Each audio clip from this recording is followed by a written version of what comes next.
हां, आत्ता देवपूजा केली आणि मी दात बसवलेले. तर ते बरोबर उचल निघत नाही म्हणून मी बसवत नव्हते.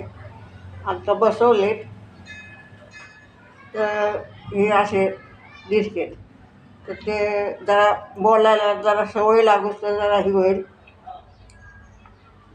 सवय लागल्यावर आपोआप ते नीटनेटकं होईल सगळं.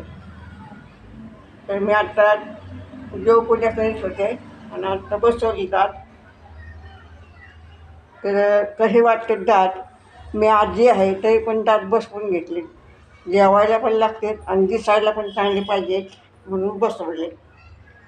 तर मला कमेंट करून सांगा कसे दिसतात काय ते. आत्ताच आंघोळ केली, देवपूजा केली आणि म्हटलं की दात तुम्हाला दाखवावं बसवून. तर मला तुमच्यात सामील करून घ्या. मी करते, साधी आहे आपली. कधी दात बसवून सवय लागली म्हणजे हे होईल तर बोलता येईल चांगलं. पण आत्ता उच्चार बरोबर निघत नाहीत तरी पण मला मला तुमच्यात सामील करून घ्या, हीच माझी विनंती.